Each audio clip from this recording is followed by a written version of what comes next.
Master, अल्लाह मियाँ की मर्जी पर किसी का दखल नहीं चलता। जो उसे मंजूर होता है वही होता है। अरे चोर चोर चोर चोर! अरे पकड़ो पकड़ो पकड़ो! चोर चोर चोर! पकड़ो पकड़ो पकड़ो! अरे संपत भाई क्यों चिल्ला रहा है? क्या हो गया? अरे उस्मान चाचा, ये पूछो कि क्या नहीं हुआ। ये छोरी हमारी दुकान से शादी का जोड़ा चुरा लाई है और ये पूरे 2000 का है। बेटी, तुमने चोरी की? नहीं चाचा, मैंने चोरी नहीं की, वो तो मैंने उठा ली। क्या करती चाचा, इससे मांगी तो इसने दी नहीं। पर बेटी तुझे क्या करना है? इसको किसे पहनाना है? चाचा आप भूल गए, मेरी रमा से शादी है। या अल्लाह या मौला, क्या रंग है तेरे। तू जा बेटा, तू जा, मैं संभाल लूंगा। अच्छा जा। जी चाचा देखना, रमा मेरी बारात लेके आता ही होगा। मैं चलती हूँ, मुझे बहुत सारे काम करने हैं। मुझे मेहंदी लगानी है, मुझे ये जोड़ा पहनना है, मुझे तैयार होना है, गहने भी तो पहने ना। मैं चलती हूँ चाचा, शादी में जरूर आना है। आप भी आना, जरूर आना। आप लोग आओगे ना?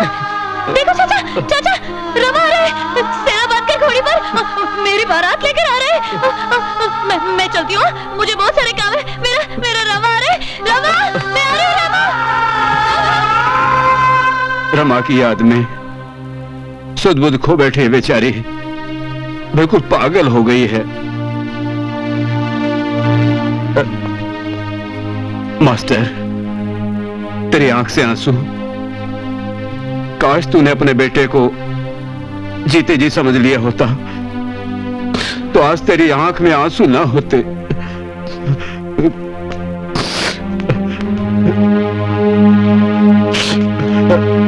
मास्टर,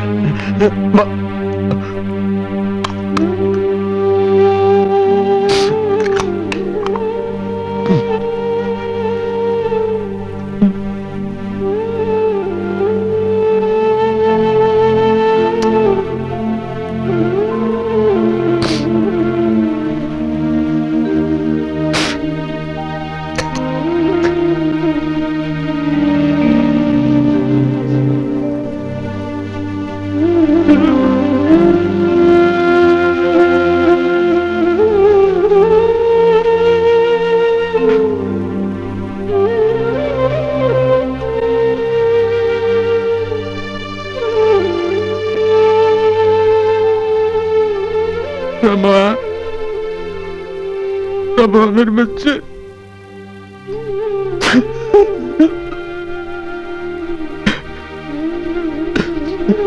मुझे माफ कर देना। मैं तुझे समझ नहीं सका। अब तो बस ऊपर वाले से यही प्रार्थना है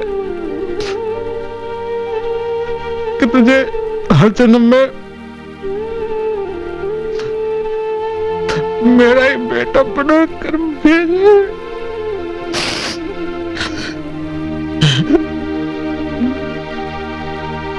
जी आप फिक्र मत कीजिए, आपका काम हो जाएगा।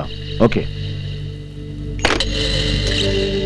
यस सर, मैं अपने भाई के हत्यारों की गिरफ्तारी चाहता हूँ। पखिया और नंदू की रिहाई चाहता हूँ, क्योंकि वो लोग बेगुनाह हैं। कौन गुनहगार है और कौन बेगुनाह, इसका पता लगाना पुलिस का काम होता है।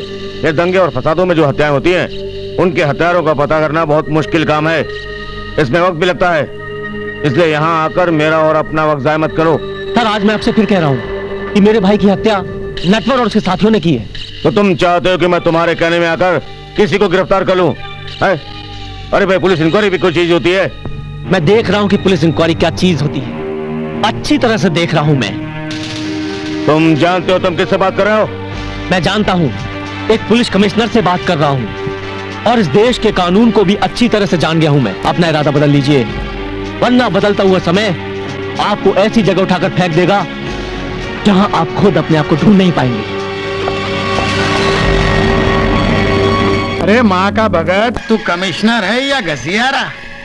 शराब पीने के लिए और लौंडियाबाजी करने के लिए सबसे आगे रहता है, और एक लौंडा तेरे केबिन में आके तुझे धमकी दे के चला जाता है और तू उसका कुछ नहीं उखाड़ सकता। दाग देता एक सरकारी गोली उसके भेजे में और फेंक देता किसी गटर में। कांता, सरकारी गोली डालना इतना आसान काम नहीं है बाबा। अरे इस देश में प्रमुख अधिकारी के मर्डर पर आवाज उठाने वाला कोई नहीं है, और वो तो एक मामूली सा लौंडा है। वो मामूली लौंडा नहीं है कांता, मैंने उसकी आंखों में आग देखी है। तू जल्द से जल्द उसका बंदोबस्त कर। क्या मैं कांता के गुंडों की धमकियों के डर से ये बस्ती छोड़ दूं? आप समझने की कोशिश क्यों नहीं करते? अपने बेटे सतीश और पिंकी के बारे में तो सोचिए। कांता के गुंडे कुछ भी कर सकते हैं। बिल्कुल माकूल राय दी है कुंदन भाई ने, बिल्कुल दुरुस्त कहा है। अरे भाई, हम सब मिलकर मास्टर जी से कहें कि वो बस्ती छोड़ जाए। आपके सामने इस बस्ती के लिए हमारे बच्चे रमा ने अपनी जान दे दी, शहीद हो गया वो। कोई बचाने आया उसे? सब खड़े तमाशा देखते रहे, सब तमाशा देखते रहे। अल्लाह ना करे हमारी बच्ची के ऊपर ऐसा दाग आ गया, कोई ऐसी बात हो गई तो बुढ़ापे में मुंह काला हो जाएगा। मरना चाहेंगे तो मौत भी नहीं मिलेगी हमें। मास्टर जी, मेरी दरख्वास्त है, अब बस्ती छोड़ दीजिए, छोड़ दीजिए बस्ती। नहीं, नहीं छोड़नी हमें ये बस्ती। बरसों पहले आकर बुनियाद डाली है इस बस्ती के हमने उस्मान भाई, और कल के आए हुए गुंडे आकर हमको धमकाएं और हम डर कर ये बस्ती छोड़ जाएं? नहीं, चाहे कुछ भी हो जाए, मैं ये बस्ती छोड़कर नहीं जाऊंगा। और फिर इस बस्ती की जमीन की खातिर मेरे रमा ने जान दी है अपनी। इस जमीन में मेरे रमा का खून मिला हुआ है। बरसों किताबें पढ़कर जो मैं नहीं सीख सका, मेरे रमा के बलिदान ने मुझे सिखा दिया। चाहे कुछ भी हो जाए, मैं ये बस्ती छोड़कर नहीं जाऊंगा, हरगिज़ नहीं जाऊंगा। पिंकी बेटा, जरा छड़ी तो लाना। पिताजी, ये रही आपकी छड़ी। हाँ। पिंकी, क्या हुआ बेटा? पिंकी, पिंकी क्या हुआ? क्या हुआ? क्या हुआ? पिंकी, क्या हुआ है डॉक्टर साहब मेरी बेटी को? मास्टर जी, आप 1 मिनट मेरे साथ यहाँ आइए। लेकिन हुआ क्या है, बताइए तो सही। आप चलिए तो सही। कोई घबराने वाली बात तो नहीं है ना डॉक्टर साहब? क्या बताऊं मास्टर जी, मैं आपको कैसे बताऊं? आप बताइए तो सही, हुआ क्या है? आपकी बेटी माँ बनने वाली है।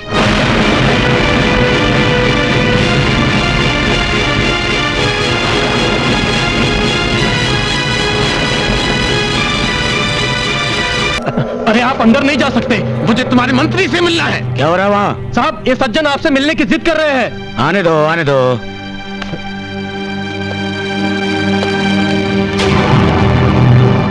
कहिए मास्टर जी, क्या काम आन पड़ा हमसे? मेरी बेटी माँ बनने वाली है।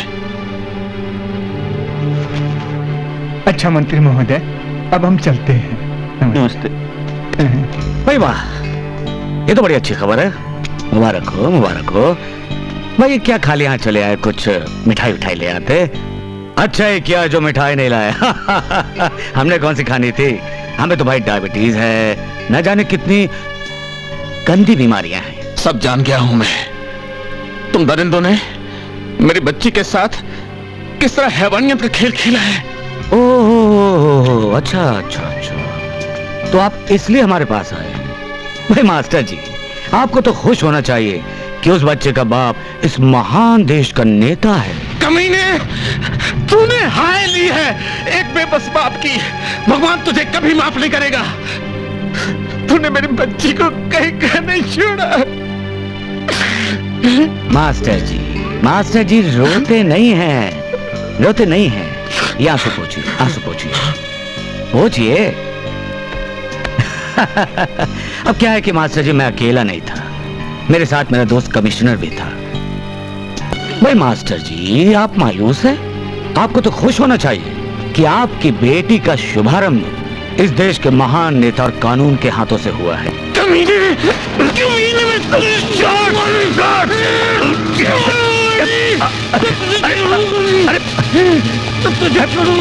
अरे उठाकर बाहर फेंको उसे। नरक में जाएगा तू। ये मेरी बद्दुआ है। भगवान तुझे कभी माफ नहीं करेगा, भगवान तुझे कभी नहीं माफ करेगा।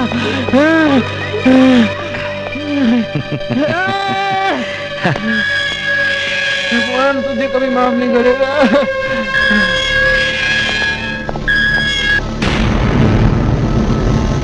विकी, तू कब आया? बड़े सही वक्त पर आया पापा। अगर आने में जरा सी देर कर देता तो अपने बाप का घिनौना और गिरा हुआ रूप कैसे देख पाता मैं? क्या बकवास कर रहा है? मैं बकवास कर रहा हूं या अभी आपने जो यहां किया वो बकवास था? आपने साबित कर दिया पापा कि आपने आई थी घटिया और गिरे हुए इंसान है। खामोश, क्या गार्ड हैं? मेरी भी कोई इज्जत है। इज्जत? ये आपकी इज्जत है और उस लड़की की इज्जत कोई इज्जत नहीं थी जिसे आपने हमेशा के लिए बेइज्जत कर दिया। पता नहीं ऊपर वाले ने हमारे देश की किस्मत ऐसी क्यों लिखी है जिसे आप जैसे छिछोरे मंत्री चलाते हैं। बड़ी बदकिस्मत थी वो मां, मेरी मां, जो आप जैसे हैवान के नाम का सिंदूर अपनी मांग पर लगाती थी। और बड़ा बदकिस्मत है आपका ये बेटा जो अपने नाम के आगे एक जानवर का नाम लगाता है। ये तो बात अपने आप को मारी डैडी, आप अपने आप को। मैं आपको नहीं मार सकता क्योंकि बदकिस्मती से मैं आपका बेटा हूं। आपने अपनी होने वाली बहू के साथ बहुत बुरा सलूक किया है और बहू बेटी समान होती है।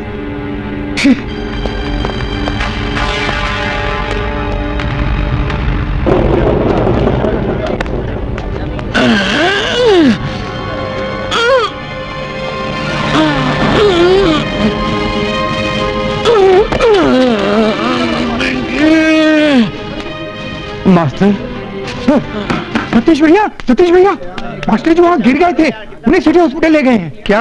तू एक काम कर, पिंकी को लेकर सीधे हॉस्पिटल पहुंच, मैं वहीं तुम लोगों को मिलता हूँ। जी भैया। जल्दी चल। उस्मान भाई, सतीश नहीं आया अब तक, उसे जल्दी बुलाओ।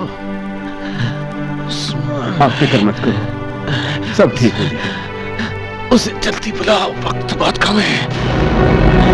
पिताजी, सतीश, जल्दी आओ मेरे बच्चे। आजा। पिताजी, पिंकी नादान है, उसे माफ कर देना, उसका ख्याल रखना। हाँ मैं ख्याल रखूंगा पिताजी, पिंकी का ख्याल रखूंगा मैं। और तुझसे एक बात और कहनी है।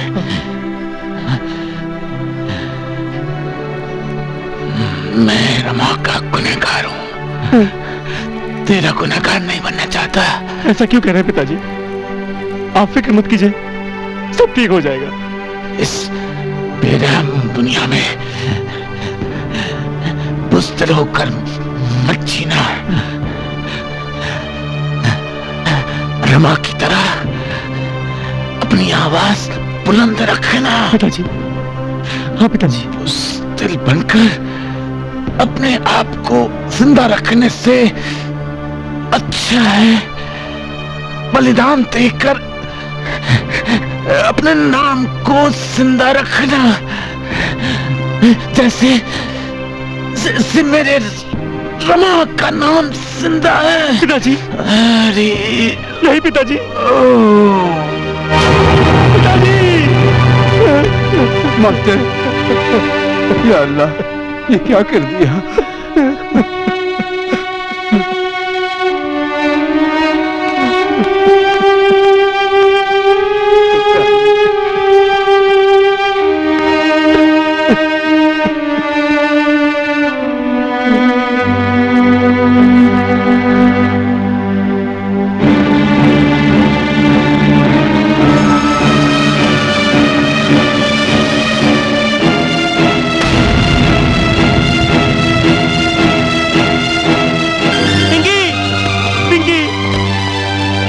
या अल्लाह,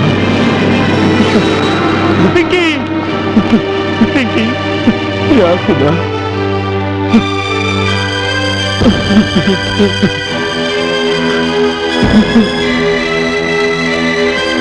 पिंकी, ऐसा क्यों किया पिंकी? हौसला रख बेटे। चाचा,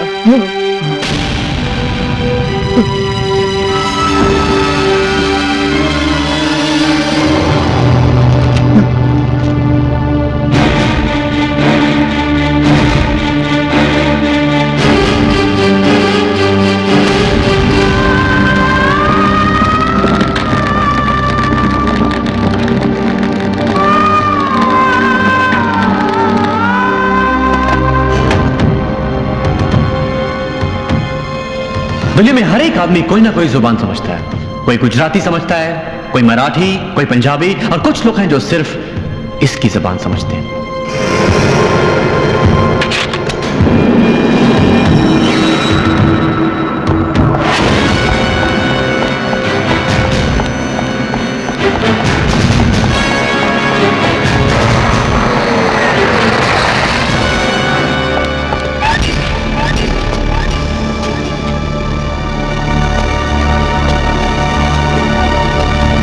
सब पता चला सतीश, सुनकर बहुत दुख हुआ। लॉकअप तोड़कर भागने का हौसला तो था अपन में, मगर जिंदा रहना था तेरा साथ देने के लिए। सतीश, रमा मरा नहीं है, वो मेरे सामने खड़ा है। तो फिर चलो मेरे साथ, खत्म कर देते हैं उनकी हस्ती जो हमें मिटाने और बर्बाद करने पर तुले हैं। चलो। रुको सतीश,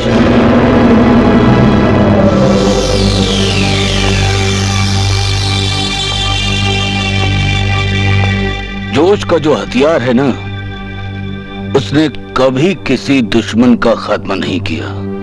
होश से काम लो। अभी अभी मैं अपने पिताजी और बहन की अर्थी इन हाथों से जलाकर आ रहा हूं, और आप कहते हैं होश से काम लो। आओ, तुम्हारा भाई रमा मेरे बेटे समान था, और दुश्मन को मिटाने के असली हथियार हैं मौके की तलाश और होशियारी। तुम अपने जज्बात के लोहे को गर्म रखो। हथौड़ा कब और कहां मारना है, ये मैं तुम्हें बताऊंगा।